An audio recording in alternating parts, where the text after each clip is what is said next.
Karibu ujifunze mambo matatu ambayo yanaifanya mpaka hivi sasa Afrika kuwa dhaifu. Na mambo haya ni skripti zilizoandikwa na wakoloni kwamba Waafrika hatutakiwi kujifunza. Na mambo haya nilijifunza kutoka kwa mwalimu wangu Minister Louis Farrakhan.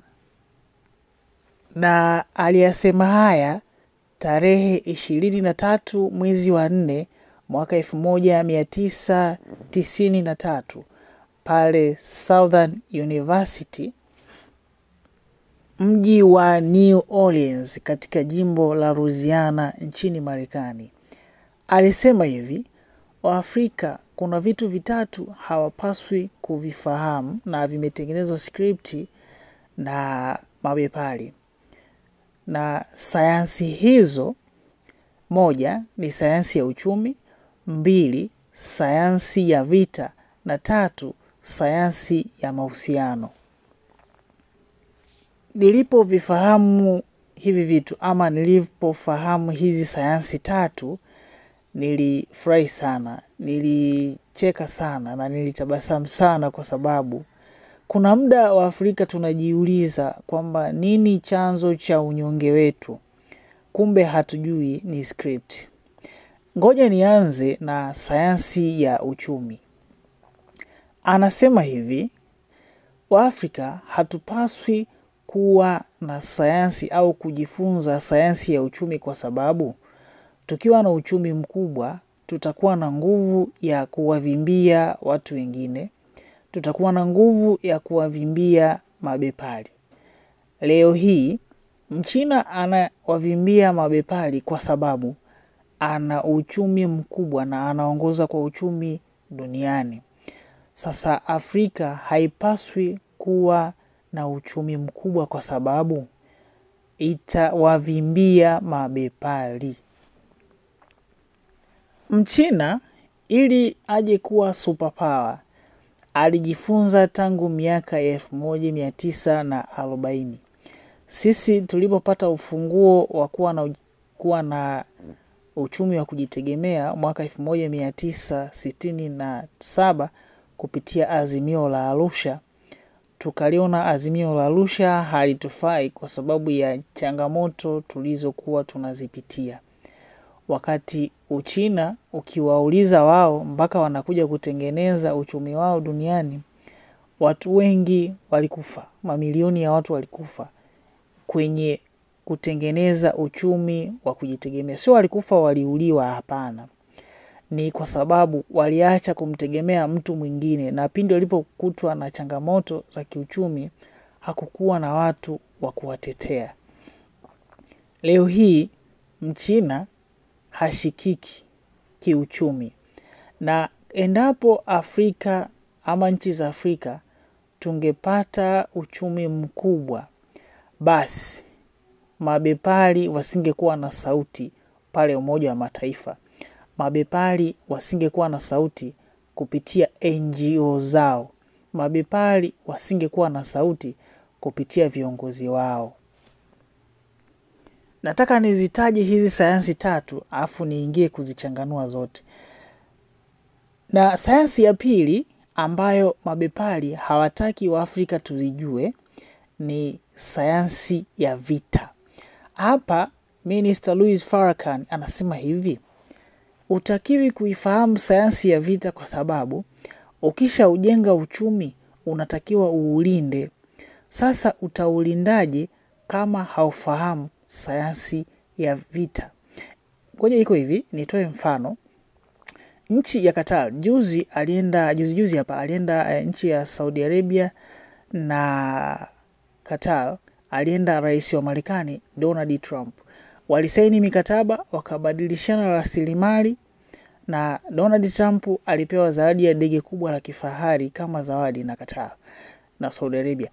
Sasa kwa nini wanawekeana mikataba? Ni kwa sababu Qatar ni nchi tajiri sana duniani, Saudi Arabia ni nchi tajiri sana duniani, na hizi nchi zote mbili ni matajiri kwa sababu ya kuuza mafuta.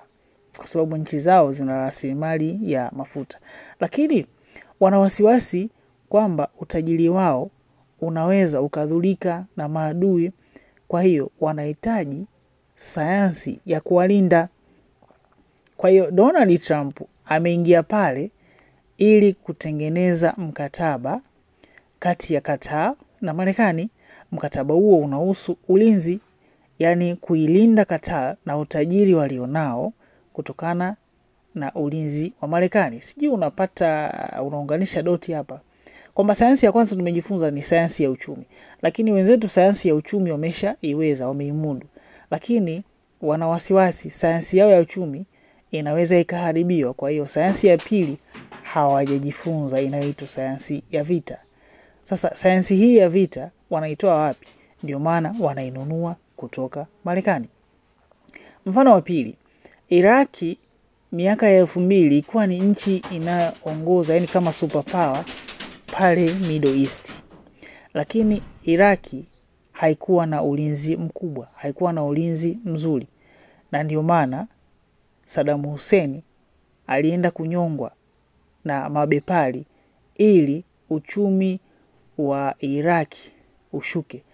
Na Iraki walifanyiwa hivyo kwa sababu hawakuwa na sayansi kubwa ya vita ambayo ingewavimbia Marekani, yani mabepari. Mfano mwingine mzuri wa juzi tu hapo umetokea kati ya Iran na Israel. Israel kama kawaida anataka kuwa superpower pale Middle East, yani Mashariki ya Kati.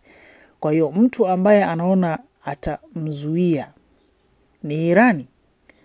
Sasa Irani kuchokozwa, Irani akaonesha kile alichonacho kwamba ni mzuri wa sayansi ya vita kwa kuilinda nchi yake.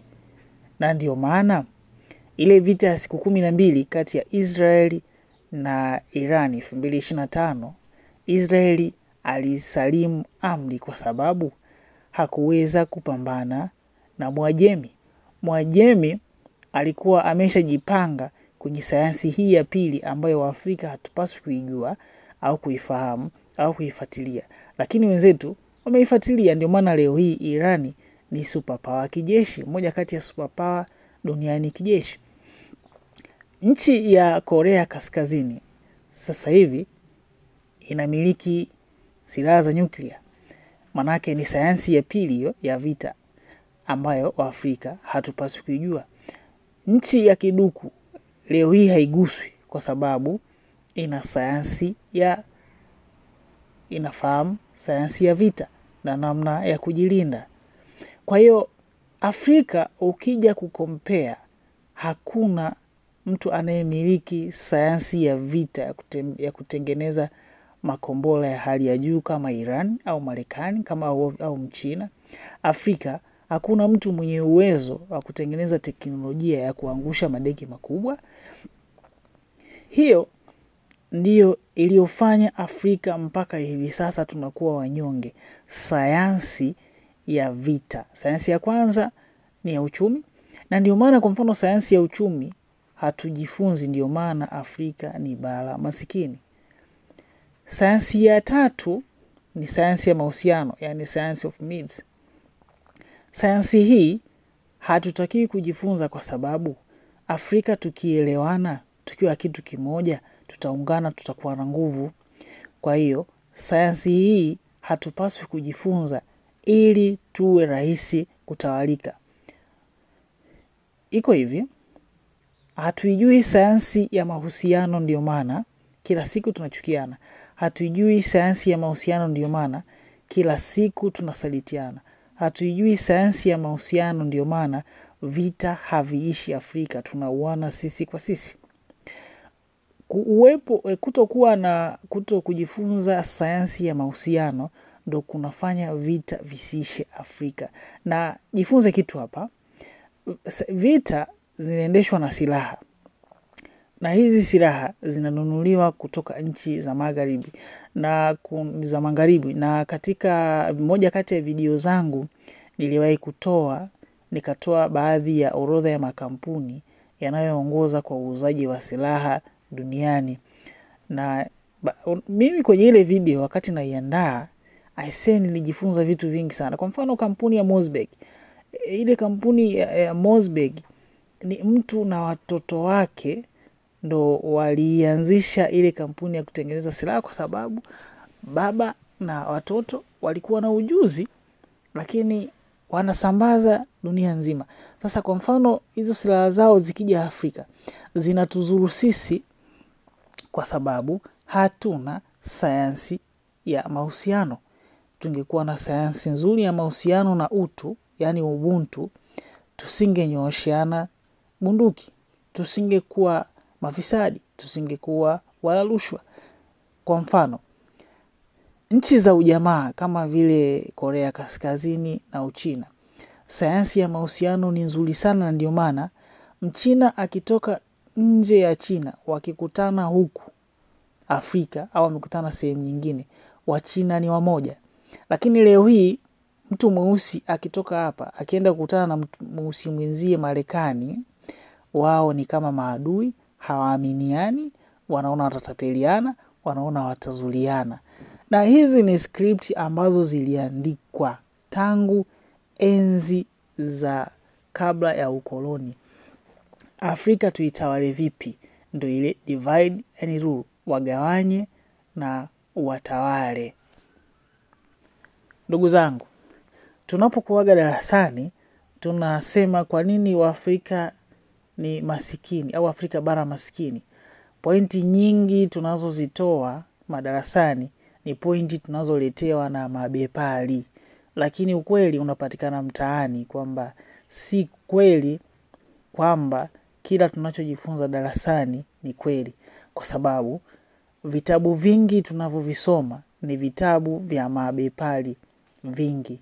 Mimi nilishawahi kusoma kitabu kimoja kinaitwa International Economics, kimeandikwa na bwana Dominic Salvatori, na kimeandikwa huko kwa nchi za mabepari, kama sikosei ni Marekani. Kwa hiyo Dominic Salvatori ananifundisha uchumi ulivyo, lakini ananifundisha kwa script ya ubepari, script ya Marekani. Japokuwa nilijifunzia darasani, lakini mle ndani hakukuwa na script yoyote kunionyesha kwa nini Mchina amefanikiwa na amefanikiwaje mpaka amefikia hivi. Ni kidogo nilijifunza kuhusu Korea Kusini.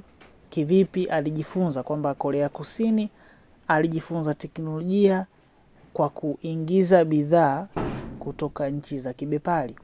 Kwamba anaingiza simu kutoka nchi ya kibepari, kwa mfano Marekani, ikifika pale wanaanza kuitazama ile simu imetengenezwa na material gani, na wao wanaanza kuadapti zile teknolojia. Hicho ndio nilijifunza kwa bwana Dominic Salvatori. Lakini vitu vingine vyote nilijifunza namna ubepari ulivyotengenezwa. Kwa hiyo mimi kulazimishwa kusoma kitabu cha Dominic Salvatori nikiwa shuleni au chuoni, maana yake nikija mtaani natakiwa niwe kichwani mwangu niwe na script ya kibepari, na automatic script ya kibepari ni script ya unyonyaji. Kwa hiyo mimi hata kama siishi Marekani, na uwezo kuwa mnyonyaji kuwasaidia mabepari. Hizi ndizo sayansi 3 ambazo Waafrika hatupaswi kuvifa. Yani hatupaswi, wale wanakataa. Na ndio maana ukiwa unataka uikomboe nchi yako kiuchumi, wanakumaliza quick fast, kama walivyofanya kwa kina bwana Patrice Lumumba, kina Thomas Sankara, kina Muammar Gaddafi. Na ili huu mchezo ukome, kwamba kila mzalendo atakaye kuja asiuawe, manake sayansi ya mahusiano, ya kupendana sisi kwa sisi, ya kuipenda nchi, ya kuipenda bara la Afrika, inabidi iwe mioyoni mwetu. Tukishajifunza hiyo sayansi, hakuna mtu yeyote kutoka nje aje atuambie tumchukie rais, tumchukie waziri au tumchukie mtu fulani wakati anatuletea maendeleo. Ndugu zangu, hii dunia mpaka tutoke, Afrika mpaka tutoke, kuna vitu vingi sana tunatakiwa tuvifahamu.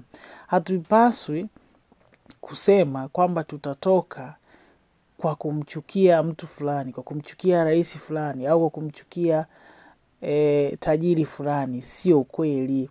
Haya wanaoyafanya mabepari ni skripti waliotuandikia kabla hata ya ukoloni. Ndugu zangu, tujifunze uchumi, hiyo sayansi ya kwanza ambayo wazungu hawataki tujifunze, ili tupunguze umaskini. Tukisha punguza umaskini, tujifunze sayansi ya pili, sayansi ya vita, ya kulinda kile tulicho kijenga. Tukisha jifunza sayansi hiyo ya pili, tujifunze sayansi ya tatu, sayansi ya mahusiano, ya kuendelea kukiwekea uzio kile tulicho kijenga. Mtu wa nje asije kutushawishi tukakiharibu, au tukaharibu uchumi wetu, tukaharibu amani yetu. Asanteni sana kwa kutufuatilia. Usisahau kusubscribe channel yetu. Asante sana.